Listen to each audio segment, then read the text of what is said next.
আম্মা খাদিজা কেমন ভালোবেসেছিলেন, তিনি ত্যাগ স্বীকার করেছিলেন। তার কাছে ধন সম্পদের কমই ছিল না, জানার জন্য কতজন পাগল ছিল, কিন্তু এই দুনিয়ায় দয়ার নবীকে ভালোবেসে আমার আম্মা খাদিজা কি করেছিলেন, কি কুরবান করেছিলেন, কবি ছন্দের মাধ্যমে লিখছে। দেখুন,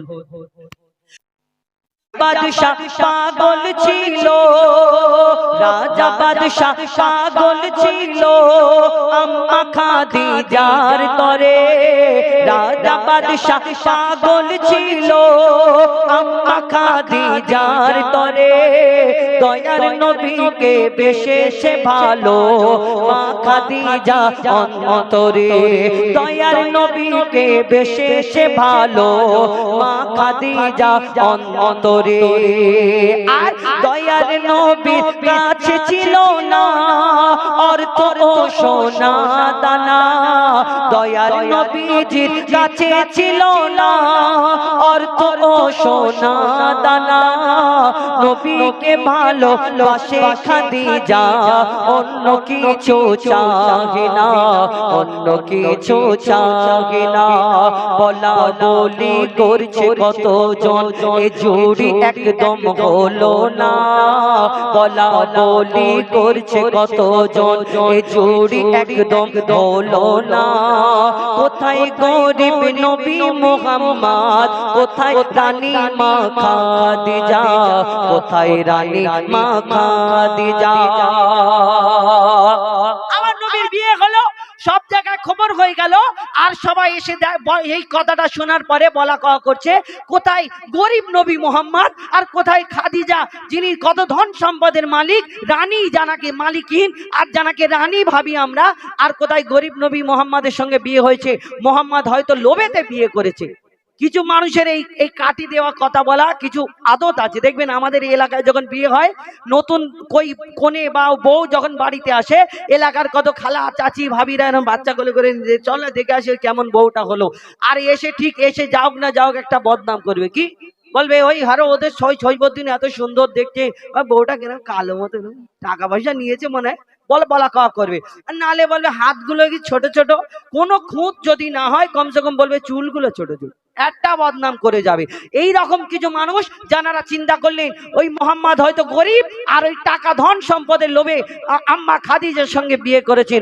এই কথাটা আম্মা খাদিজার কানে যখন গেল, তিনি বড় কষ্ট পেলেন। তিনি চিন্তা করলেন, আমার এই কথা শুনে যদি আমার স্বামী কষ্ট পায়, আম্মা খাদিজা কি করে। তারপর কবি ছন্দের মাধ্যমে লিখছে। দেখুন, এই কথা শুনে মা খাদিজা, এই কথা শুনে মা খাদিজা দুঃখেতে বুক ফেটে যায়। এই কথা শুনে মা খাদিজা দুঃখেতে বুক ফেটে যায়। এমন দৌলত চাহি না আমি, যাতে নবী কষ্ট পায়। এমন দৌলত চাহি না আমি, যাতে স্বামী কষ্ট পায়। পাহাড় সম ধন দৌলত গরিব দুঃখীকে বিলিয়ে দেয়।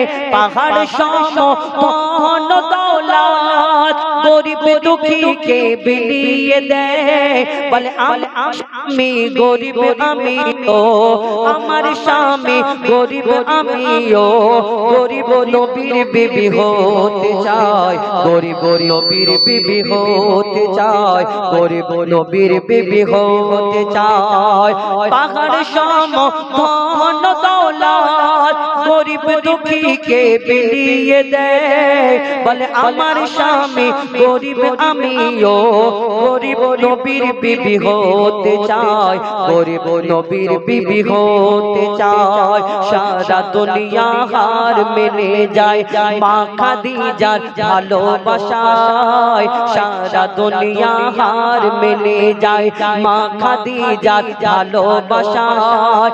এমন দৌলত চাই না খাদিজা, থাকবে নবীর পায়ের তলায়, থাকবে নবীর পায়ের তলায়। আম্মা খাদিজাকে একদিন আমার দয়ার নবী প্রশ্ন করছেন, বলো খাদিজা তুমি কি রাত্রে ঘুমাও না নাকি? ঘুমাও না? আম্মা খাদিজা বলছে, কেন ইয়া রাসূলুল্লাহ, ইয়া হাবিবাল্লাহ, এইভাবে কথা বলছেন কেন? এই প্রশ্ন কেন করলেন হঠাৎ? আমার দয়ার নবী, মায়ের নবী, দো জাহানের বাদশাহ নবী, তিনি প্রশ্ন করলেন, খাদিজা, আমি যখন বাইরে থেকে রাত্রে ফিরি, আমি যখন তোমাকে ওই দরজায় টোকা দিই, একবারের জায়গায় দুবার কোনোদিন হয় না, একবারে। একবার টোকা দিলে সঙ্গে সঙ্গে আম্মা খাদিজা দরজা খুলে হাজির স্বামীর জন্য, একবারে। কিন্তু আম্মা খাদিজাকে যখন এই প্রশ্ন করলেন, আম্মা খাদিজা কি উত্তর দেয়? আমার দয়ার নবীকে কতটা ভালোবাসতেন। এখন ডিজিটাল যুগ হয়ে গেছে বাবা, আর এখন আগেকারের মতো কিছু নেই। এখন তো ফোন দেখে দেখে আমরা পরিবর্তন হয়ে যায়। এখন যদি কোনো স্বামী যদি কোনো বন্ধু বান্ধবের ক্ষেত্রে বা ফ্যামিলির কোনো কাজেতে যদি একটু বাইরে কাজে যে দেরি হয়ে যায় রাত্রে, বলে হাগো আমার না একটুখানি দেরি হবে, তুমি খাওয়া দাওয়া করে শুয়ে পড়ো। ও তখন ফোনটা বলে কেটে দিল। তার মানে বুঝে নাও, তুই আয়, তারপর দেখাচ্ছি কি হয় ঘরে, আজ মজা, এই সার্কেস খেলা হবে। কি বাড়িতে যখন এসে তো দরজা টোকা দেওয়া তো দূরের কথা, ও লাথি ঘুষি মেরে পুরো ভেঙে দিয়ে ওইদিকে হাড়োয়া থেকে আর বেড়া চাপা পর্যন্ত সবাই উঠে পড়বে, উঠবে না, উঠবে না, চিন্তা কর, তুই বাইরে চলে আচ্ছা থাক, তারপরে বোঝাচ্ছি। এই দুনিয়ায় এইরকম কিছু মানুষ আছে। কিন্তু আম্মা খাদিজা আমার দয়ার নবীকে কেমন ভালোবাসতেন, শেষ কথায় লিখছে দেখুন। গভীর রাতে দরজায় টোকা, গভীর রাতে দরজায় টোকা দিতেন যখন নবী দয়াময়, গভীর রাতে দরজায় টোকা দিতেন যখন নবী দয়াময়, সাথে সাথে মা খাদিজা দরজা তখনই খুলে দেয়, সাথে সাথে মা খাদিজা দরজা তখনই খুলে দেয়, সাথে সাথে মা খাদিজা দরজা তখনই খুলে দেয়। দয়ার নবী বলে, খাদিজা তুমি কি রাতে ঘুমাও না? তখন মা খাদিজা বলছে, তুমি থাকো নির্জন পাহাড়ে, চিন্তায় আমার ঘুম আসে না, চিন্তায় আমার ঘুম আসে না, দোবারা যদি ডাকো আমাকে, দোবারা যদি ডাকো আমাকে, এ বেয়াদবি খোদা সইবে না, দোবারা যদি ডাকো আমাকে, এ বেয়াদবি খোদা সইবে না। মঈদুল ইসলাম মা খাদিজা করবে কি আর বর্ণনা, করবে কি আর বর্ণনা, এমন জীবন সঙ্গী হয়তো কেউ কোনোদিন পাবে না। দয়ার নবীর জীবন সঙ্গী কেমন ছিলেন মা খাদিজা, কেমন ছিলেন মা খাদিজা, কেমন ছিলেন মা খাদিজা। নারে তাকবীর। যেগুলো ফরমাইশ, উম্মতি উম্মতি উর্দু গজল,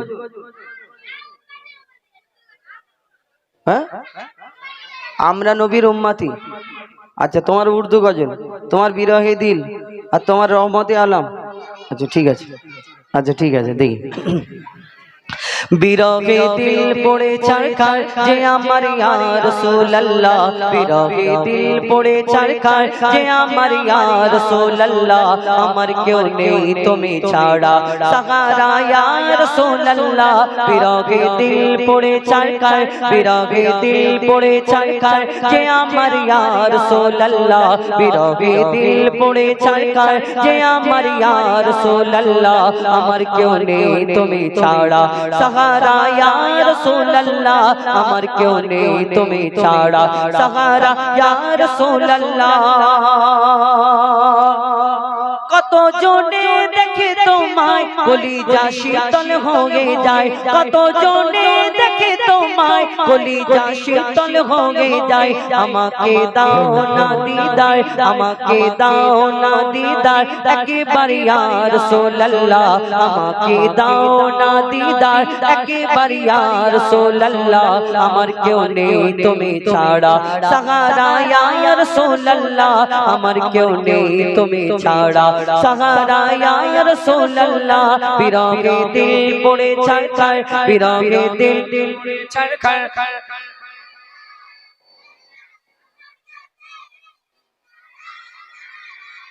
মাশাআল্লাহ। আরটি জোরে হবে বিরহে দিল পড়ে ছাড় ছাড়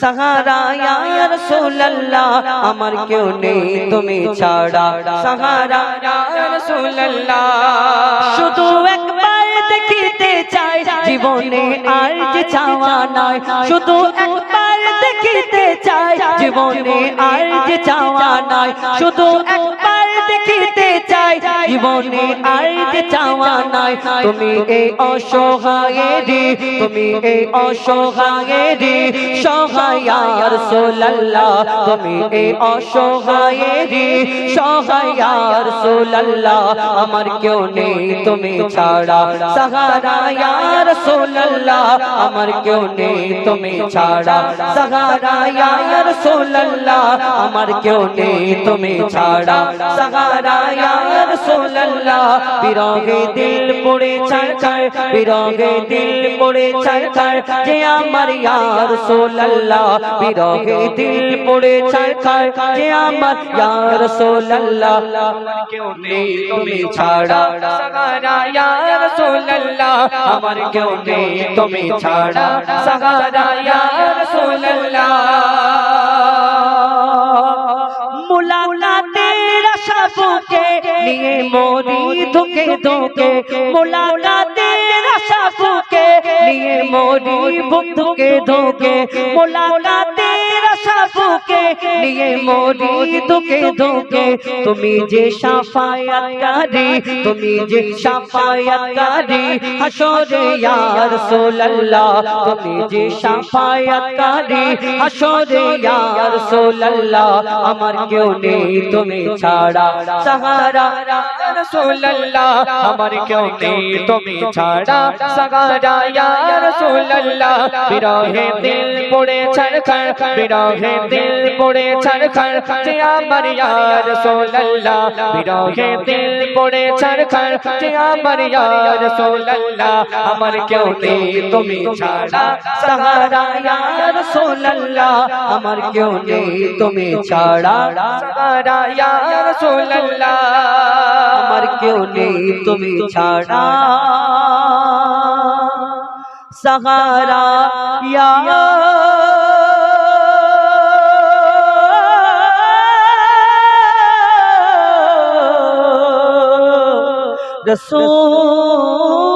রাসূলুল্লাহ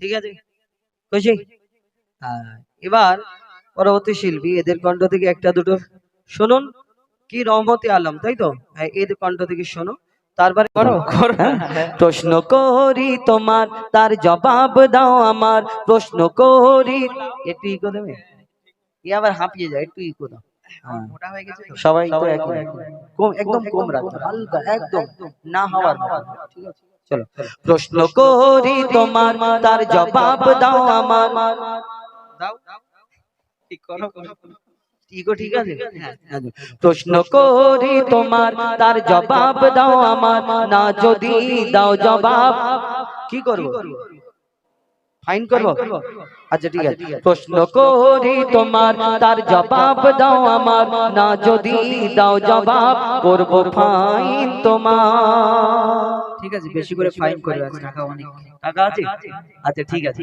আচ্ছা তুমি নামাজ পড়ো তো হ্যাঁ কেমন করে পড়ো নামাজ পড়তে গেলে প্রথমে নিয়াত করতে হবে তারপর সানা পড়তে হবে তারপরে সূরা কিরাত পড়বে রুকু সিজদা জানাজার নামাজ পড়েছো হ্যাঁ আচ্ছা জানাজার নামাজ পড়ো কেমন করে পড়েছো জানাজার নামাজে প্রথমে নিয়ত করতে হবে তারপর সানা পড়তে হবে তারপরে দরুদ শরীফ পড়তে হবে তারপর সালাম দিতে হবে মানে নামাজ শেষ আচ্ছা বলো এই নামাজের সময় ইমাম সাহেব দাঁড়িয়ে থাকে সামনে আর আমরা পিছনে থাকি জানাজার সময় ইমাম সাহেব সামনে থাকে আমরা পিছনে থাকি তাহলে এই নামাজে যদি রুকু সিজদা করে ইমাম সাহেব আর জানাজার সময় কেন করেন শোনো বলো জানাজার রুকু আর সিজদা ওই কেন নাই জানাজার রুকু আর সিজদা ওই কেন নাই উত্তর কেমন দাও তুমি দেখতে আজ আমি চাই জানাজার রুকুয়ার সিজদা ওই কেন নাই উত্তর কেমন দাও তুমি দেখতে আজ আমি চাই উত্তর যদি না পারো বুঝবো তুমি বেকার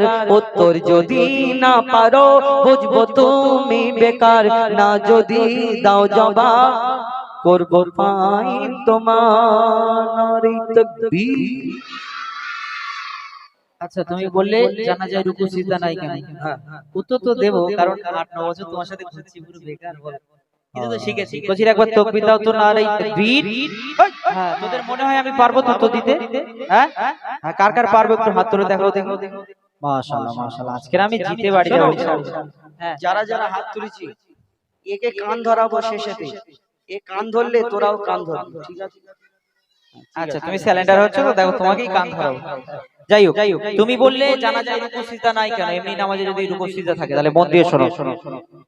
মাইয়া তের সামনে সিজদা যদি করা হয়, বুঝতে পারছো? বুঝতে পারছো আমি কি কালা মনে হচ্ছে? আচ্ছা শোনো, মাইয়া তের সামনে সিজদা যদি করা হয়, সেই আমি গাচ্ছি কিন্তু পিছনে আমার চোখ। আমি একটা কথা চিন্তা করি, আমি যখনই গাইতে উঠি তখনই চা আসে, আর আমি চা বেশি খাই। এখন এই চাটা নিয়ে আসে ওনার ইচ্ছে করে নিয়ে আসে কি বুঝতে পারি না। চলো উত্তর দাও। শোনো, মাইয়া তের সামনে সিজদা যদি করা হয়, মন দিয়ে শুনবে, মাইয়া তের সামনে সিজদা যদি করা হয়, সেই মাইয়া তের সাথে খোদার শিরক হয়ে যায় কেন? রুকু ও সিজদার আল্লাহ শুধু হকদার, রুকু ও সিজদার আল্লাহ শুধু হকদার, দিলাম জবাব তোমার, দাও ফাইন এখন আমার, নারী তাকবীর। কেমন দিলাম বলো? এখন ব্যাপার হলো, আবার বলছে কেমন দিলাম বলো। আমি ওস্তাদ ওর, আল্লাহ আল্লাহ তুলে নাও আমাকে। না, হ্যাঁ?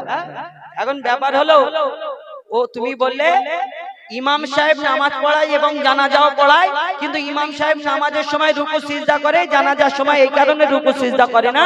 কেন? ইমাম সাহেবের সামনে জানাজা পড়ানোর সময় জানাজাটা হলো মাইয়াতের মাগফিরাতের জন্য, দোয়ার জন্য আমরা দাঁড়াই, ওইখানে মাইয়াতকে উদ্দেশ্য করে দাঁড়াই। আর আমরা নামাজে যখন দাঁড়াই আল্লাহকে উদ্দেশ্য করে আমরা দাঁড়াই, আল্লাহকে রুকু করি সিজদা করি সব করা চলবে, কিন্তু ওই মাইয়াতের সামনে জানাজার সময় যদি রুকু সিজদা করা হতো, ওই মাইয়াতকে রুকু সিজদা করা হতো, আল্লাহ ছাড়া কারোকে সিজদা করা চলবে না। শিরক আর শিরকের গুনাহ আল্লাহ কোনোদিন মাফ করে না। ভালো উত্তর দিয়েছো। আচ্ছা বলো, তুমি আরেকটা প্রশ্ন করব? হ্যাঁ, এখন 2, 4, 5টা। এখন ব্যাপার হলো, দুম্বা ছাগল উট গরু ভেড়া খাও তো? খুব খায়। হ্যাঁ, হ্যাঁ, শুয়োর শুয়োর খায় না, আলহামদুলিল্লাহ। শুয়োর কেউ খায়? কেন শুয়োর খাও না? শুয়োর হারাম, শুয়োর হারাম। আচ্ছা বলো, যদি দুম্বা ছাগল উট গরু ভেড়া এইগুলো যদি জায়েজ হয়, আর এইটা কেন হারাম? আচ্ছা বল দাদা, এই দুম্বা ছাগল ভেড়া উট এদের 4টে পা, 2টো চোখ, 2টো কান, শুয়োরেরও 4টে পা, 2টো কান, 2টো চোখ, মুখ সব একই। আবার শুয়োরের গোশ 1.5 ইঞ্চি মোটা চর্বি বিক্রি হয়। আচ্ছা যদি এইগুলো হালাল হয়, শুয়োর কেন হারাম? বলো, শোনো। দুম্বা ছাগল উট গরু ধর্মে হালাল জানি, দুম্বা ছাগল উট গরু ধর্মে হালাল জানি, শুকর কেন হয় হারাম তার জবাব দাও তুমি। দুম্বা ছাগল উট গরু ধর্মে হালাল জানি, শুকর কেন হয় হারাম তার জবাব দাও তুমি। সময় দিলাম 2 মিনিট, তার বেশি আর তো নয়, সময় দিলাম 2 মিনিট, তার বেশি আর তো নয়, না যদি দাও জবাব করব ডবল ফাইন তোমার। প্রথম কথা একটু মায়া দয়া করতে হয়, কারণ আমি ছাত্র, একেবারে 2 মিনিট সময় বেঁধে 4-5 মিনিট দিতে হয়। আর একটা কথা হচ্ছে, আমি একটা প্রশ্নের উত্তর দিয়েছি, ডবল ফাইন, একটা যদি এটা হারি একটা ফাইন হবে, ঠিক আছে? তো সেটা একবার তাকবীর দাও তো, নারী তাকবীর। দেখেছো এখানে গড়া চলছে। হ্যাঁ, যাই হোক, তুমি বললে দুম্বা ছাগল উট গরু ইসলামে জায়েজ, শুকর হারাম কেন? মন দিয়ে শুনবে, ঠিক আছে? চা খেতে খেতে শোনো। শুকর হলো প্রাণঘাতী সব রোগের ভান্ডার, শুনছো? আমি কি কালা মনে হচ্ছে? আচ্ছা শোনো। শুকর হলো প্রাণঘাতী সব রোগের ভান্ডার, শুকরের গোশতে তৈরি হয় ক্যান্সার। রাসূল পাক সাল্লাল্লাহু আলাইহি সাল্লাম বললেন যেটা খেলে উম্মতে মুহাম্মাদের ক্ষতি সেটা হারাম। শোনো, শুকর হলো প্রাণঘাতী সব রোগের ভান্ডার, শুকরের গোশতে তৈরি হয় ক্যান্সার।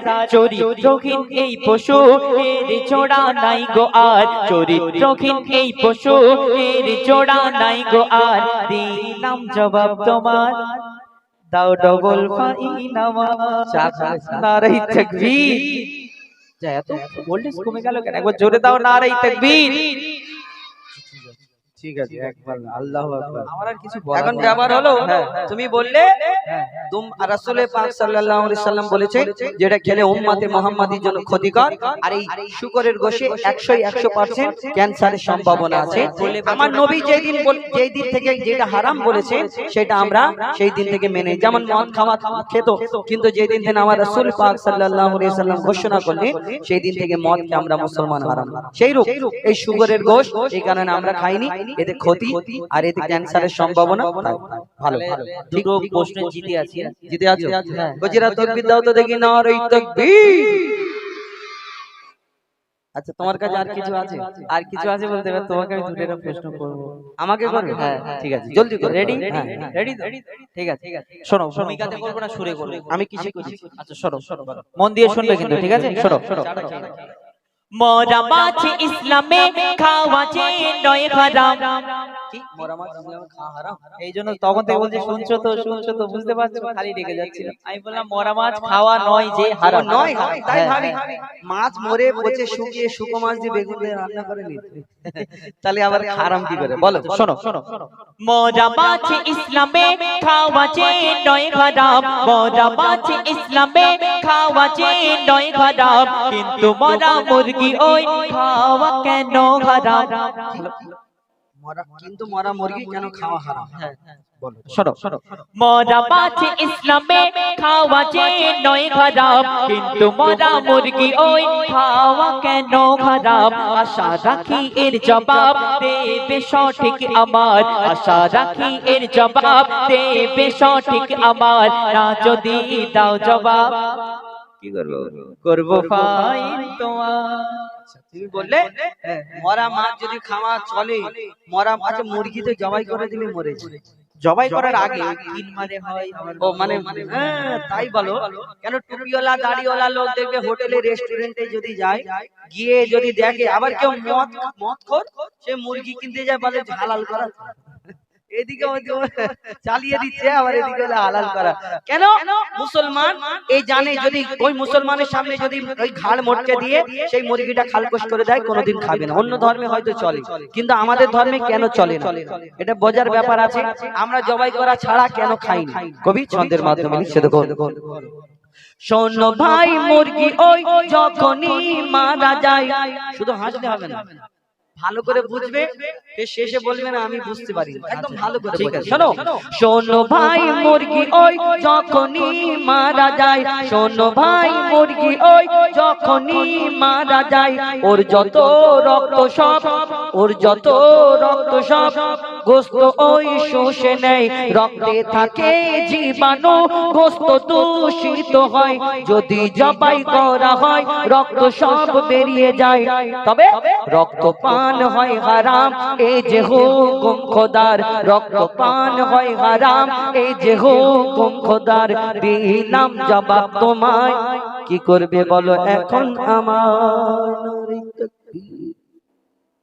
ওরাও বুঝতে পারিনি, আমিও বুঝতে পারিনি। বুঝতে পারলি তো? বুঝতে পারিনি, বুঝতে পেরেছি। হ্যাঁ, বুঝতে পেরেছি, বুঝতে পারিনি, আমি বুঝতে পারিনি। বুঝতে পারবে কি করে?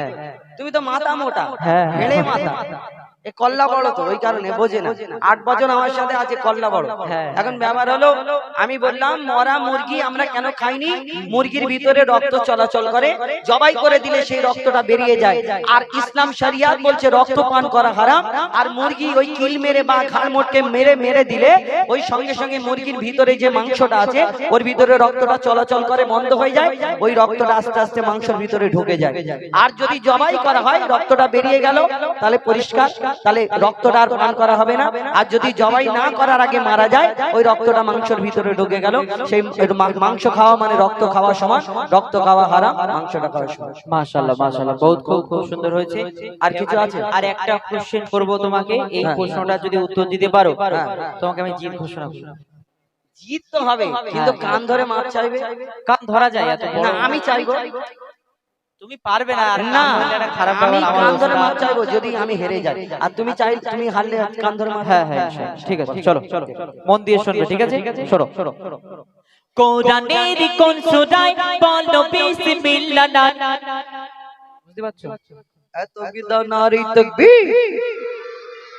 হ্যাঁ জিতে গেছি মনে করে কান ধরবে, আর এর সাথে যারা যারা তাকবীর দিচ্ছিল তারাও কান ধরবে। চলো শোনো।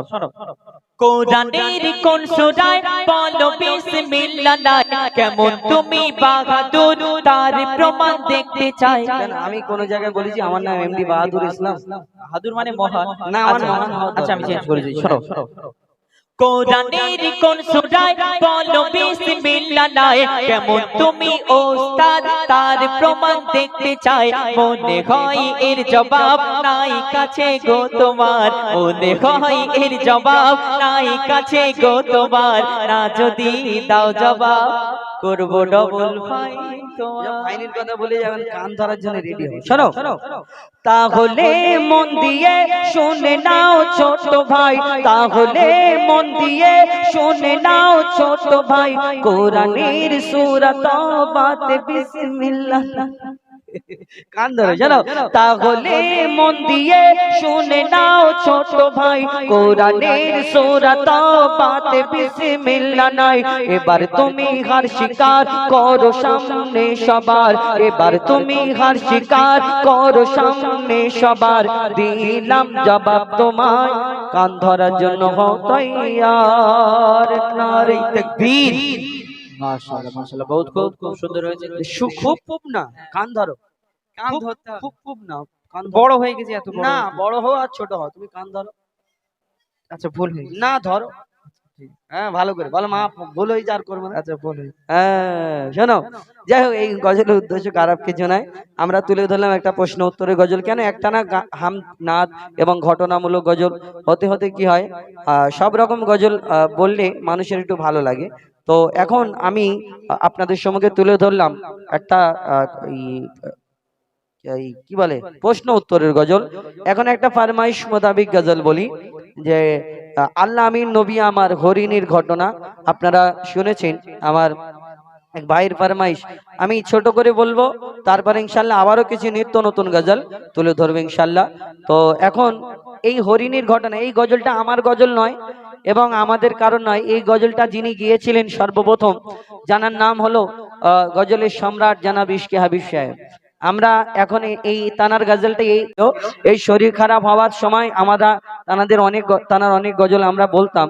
তো তারপর থেকে এখন আমরা যেতে যাই গজল বলার জন্য, এই ইউটিউবে অনেকজনা শুনেছেন হরিণীর ঘটনা, আল আমিন নবী আমার মুক্তিদাতা সবার, সেই গজল বলবো। তারপরে ইনশাল্লাহ আবার পরবর্তী শিল্পী তাদের কণ্ঠ থেকে শুনবেন, শুনতে থাকুন।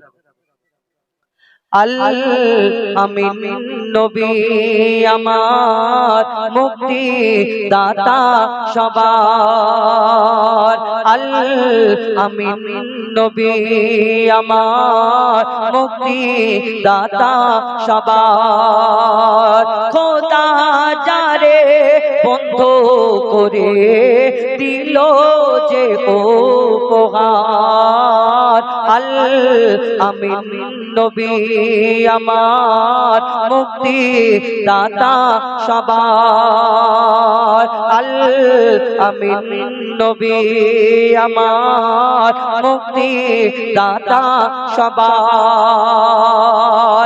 একদিন আমার দয়ার নবী মায়ের নবী একটা পথ ধরে একটা রাস্তা ধরে হেঁটে হেঁটে যায়। এই রাস্তার ধারে একটা জঙ্গলের ধারে ওই দয়ার নবী মায়ের নবীকে দেখে একটা হরিণী বন্দি রেখেছে, শিকারী বন্দি করে রেখেছে। সেই হরিণী আমার দয়ার নবী মায়ের নবীকে দেখে বলে, ইয়া রাসূলুল্লাহ, ইয়া হাবিবাল্লাহ, আমাকে একটু ছেড়ে দিন, আমার ছোট ছোট দুটো বাচ্চা আছে, এই বাচ্চাগুলো দুধ পান করে, এই সময় তারা হয়তো ছটপট করছে, ইয়া রাসূলুল্লাহ আমাকে একটু ছেড়ে দিন। সেই সময় আমার দয়ার নবী কথা শুনে হরিণীকে ছেড়ে দিল। তারপর কি ঘটনা হয়, সেই যখন ছেড়ে দেওয়ার পরে সঙ্গে সঙ্গে হরিণী ছুট মারে, আর ওই দিক থেকে যে শিকারী আমার দয়ার নবীকে দেখতে পেল, সেও ছুট মেরে এসে আমার নবীজির সামনে হাজির হলো। তারপর কি হয় লিখছে দেখুন, পথের ধারে বাধা ছিল অবলা এক বনের হরিণ, পথের ধারে বাধা ছিল অবলা এক বনের হরিণ, সে পথ দিয়ে যেতেছিলেন আমার প্রিয় নবী করিম। ডেকে বলে নবীজিকে, ছেড়ে দাও আজ আমাকে, কচি কচি বাচ্চা আমার প্যাসে যে আছে বেকরার, আল আমিন নবী আমার মুক্তি দাতা সবার। আমার নবীকে দেখে যখন এই কথা বলে, আমার দয়ার নবী হরিণীকে ছেড়ে দেওয়ার পরে সঙ্গে সঙ্গে শিকারী সেখানে হাজির হল। কেন আমার বিনা পারমিশনে বিনা হুকুমে আমার হরিণীকে কেন ছেড়েছো, তুমি উত্তর দাও।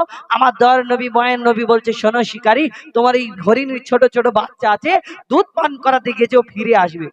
আমার হরিণীকে যখন এই কথা বলে ছেড়ে দেয়, আমার দয়ার নবীর দিকে সে তাকিয়ে আবারও কি বলে, তুমি, তোমার মাথা ঠিক আছে?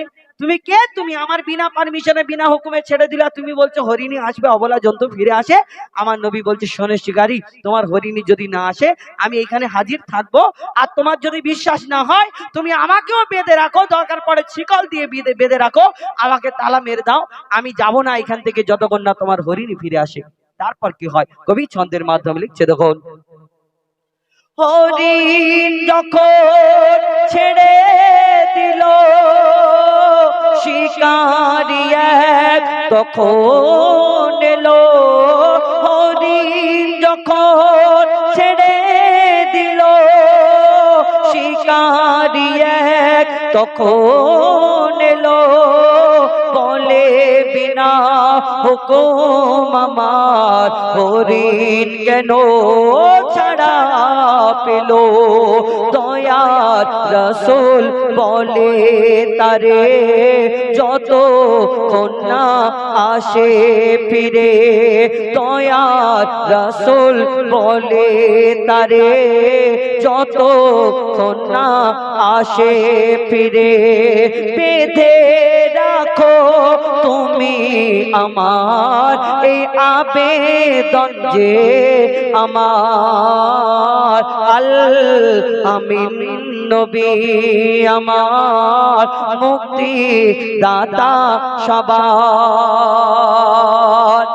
আমার নবী বেঁধে রাখো, দয়ার নবী এই যখন এই কথা বলে, তারপরে কথা হতে হতে হতে হতে তারপর কি ঘটনা হয় শেষ কথায় লিখছে দেখুন, दूध पिलाए फिरल हरिण जेथाय छिलो मोर नबीजी जामिन दूध पिलाए फिरल हरिण जेथाय छिलो मोर नबीजी जामिन देखे शिकारी अबाक हलो बोले एकी से आल आमीन। আমার নবী কথা বলতে বলতে বলতে বলতে তারপরে কিছুক্ষণের মধ্যে সেই হরিণী আসছে আর পাশে দুটো ছোট ছোট বাচ্চা দুলতে দুলতে দুলতে দুলতে আসে। আমার দয়ার নবী মায়ের নবীর দিকে আস্তে আস্তে আগে আসছে। বাচ্চাগুলো কেন আসলো? ওই যখন হরিণী দুধ পান করাতে গিয়ে বলছে জলদি করে দুধ পান করে নে, বর্তমান জামানার নবী আমার জন্য সেখানে হয়তো অপেক্ষা করছে, আমি না যাওয়া পর্যন্ত ছাড়বে না, তোরা জলদি করে দুধ পান করে নে, হয়তো বন্দি রেখেছে শিকারী। তখন সেই হরিণীর বাচ্চা দুটো বলে, মাগো কেমন দয়ার নবী মার নবী নবী যিনি আমাদের জন্য তোমাকে ছেড়ে দিয়েছে, দুধ পান করে নিয়ে সঙ্গে সঙ্গে মায়ের সঙ্গে তারাও দুলতে দুলতে আসে। আমরাও দেখবো চোখে কেমন, তোমার যা হবে আমাদের তাই হবে, আমাদের এই জীবন দরকার নেই। কেমন শেষ কথায় লিখছে দেখুন, দুধ পিলায়ে ফিরলো হরিণ, যেথা ছিল মোর নবীজি জামিন। দুধ পিলায়ে ফিরলো হরিণ, যেথা ছিল মোর নবীজি জামিন। দেখে শিকারি অবাক হলো, বলে কি সে আল আমিন। অবলা হরিণ কথা বলে, তুমি যে শেষ নবী হলে। শিকারি শুনে লুটিয়ে পড়ে, আর কলমা পড়ে বারবার। আল আমিন নবী আমার, মুক্তি দাতা সবার। খোদা যারে বন্ধ করে দিল যে উপহার। আল আমিন নবী আমার, মুক্তি দাতা সবার। আল আমিন নবী আমার, মুক্তি দাতা সবার। শুনেন, এটি হরিণীর ঘটনা আর ফরমাইশ মোতাবেক এবং কিছু নিত্য নতুন গজল আপনাদের সম্মুখে তুলে ধরলাম। এখন এই কমিটি, এই জামালপুর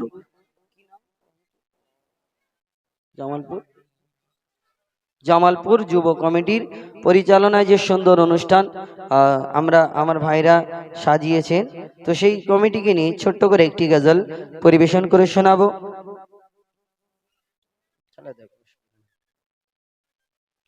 তো কমিটিকে নিয়ে একটি গজল পরিবেশন করে শোনাবো। তারপরে আপনাদের এখানে আমি এসেছি এর আগেও, আমরা আপনাদের সকলের জানা আমরা কেমন গজল বলি না বলি। আপনাদের এইরকম ব্যাপার, যদি এই গজল শুনতে ইচ্ছা তো বলবেন ইনশাল্লাহ। কেন অনেক সময় কি হয়, নতুন গজল বললে নতুন নতুন গুলো আমি বলার চেষ্টা করছি, তাহলে কি অনেকজনা অনেক সময় মানে নতুন গুলো শুনতে ভালো লাগে না। তো যদি এরকম কোনো ব্যাপার থাকে বলবেন ইনশাল্লাহ, আমরা সেইরূপ আপনাদের সম্মুখে তুলে ধরার চেষ্টা করব। শুনতে থাকুন ছোট্ট করে এই জামালপুর যুব কমিটি। চলো। এই জামালপুরে ফুটেছে, এই জামালপুরে ফুটেছে আজ প্রেমের গোলাপ ফুল। জামালপুরে ফুটেছে আজ প্রেমের গোলাপ ফুল। এই জামালপুরে ফুটেছে আজ প্রেমের গোলাপ ফুল। এই কমিটির ছেলেরা সব আশিকে রাসূল। জামালপুরে ফুটেছে আজ প্রেমের গোলাপ ফুল। যুব কমিটির ছেলেরা সব আশিকে রাসূল। ঘুরে ঘুরে খুঁজে এদের জোড়া হবে না, ঘুরে ঘুরে খুঁজলে এদের জোড়া হবে না। ঘুরে ঘুরে খুঁজলে এদের জোড়া হবে না।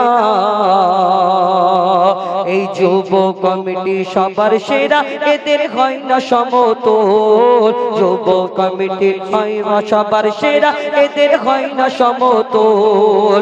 জামালপুরে ফুটেছে আজ প্রেমের গোলাপ ফুল। জামালপুরে ফুটেছে আজ প্রেমের গোলাপ ফুল। সত্যি করে এই কমিটির ছেলেরা সব আশিকে রাসূল। ঘুরে ঘুরে খোঁজে দেখো না, ঘুরে ঘুরে খোঁজে দেখো না, এদের জোড়া হবে না। এই যুব কমিটির ছেলেদের হয় না সমতল। যুব কমিটির ছেলেদের হয় না সমতল। এই জামালপুরে ফুটেছে আজ প্রেমের গোলাপ ফুল। জামালপুরে ফুটেছে আজ প্রেমের গোলাপ ফুল। এই কমিটির ছেলেরা সব আশিকে রাসূল। সবার মুখে মুখে শুনি যুব কমিটির নাম, সবার মুখে মুখে শুনি যুব কমিটির নাম। এই কমিটির ছেলেরা সব করে পরিশ্রম, সবার মুখে মুখে শুনি যুব কমিটির নাম, যুব কমিটির ছেলেরা সব করে কঠোর পরিশ্রম। এই জামালপুরের ছেলেরা এক একজন খাঁটি সোনা, এই জামালপুরের ছেলেরা, এই যুব কমিটির ছেলেরা এক একজন খাঁটি সোনা। সারা এলাকায় ঘুরে এদের জোড়া পাবে না, সারা এলাকায় খুঁজে এদের জোড়া হবে না। আল্লাহ এদের নেক নিয়ত করে নাও কবুল, আল্লাহ এদের নেক নিয়ত করে নাও কবুল। এই জামালপুরে ফুটেছে আজ প্রেমের গোলাপ ফুল, জামালপুরে ফুটেছে আজ প্রেমের গোলাপ ফুল। যুব কমিটির ছেলেরা সব আশিকে রাসূল। ঘরে ঘুরে খুঁজলে এদের জোড়া হবে না, ঘুরে ঘুরে খুঁজলে এদের জোড়া পাবে না। যুব কমিটির ছেলেরা সব, যুব কমিটির ছেলেদের হয় না সমতল। সত্যি করে বলছি এরা আশিকে রাসূল, যুব কমিটির ছেলেদের হয় না সমতল। সত্যি করে বলছি এরা আশিকে রাসূল। শুনুন, এটি ঘটনামূলক একদম প্রশ্ন উত্তরের গজল এবং আরো অন্যান্য গজল। এখন পরবর্তী এদের কণ্ঠ থেকে শুনতে থাকুন, তারপর ইনশাল্লাহ আমি এরপরে আসবো, পরপর কিছু গজল বলবো। দিল্লি মুম্বাই যদি না কি কি ও নারাই তাকবীর আল্লাহু আকবার, তালি উম্মতি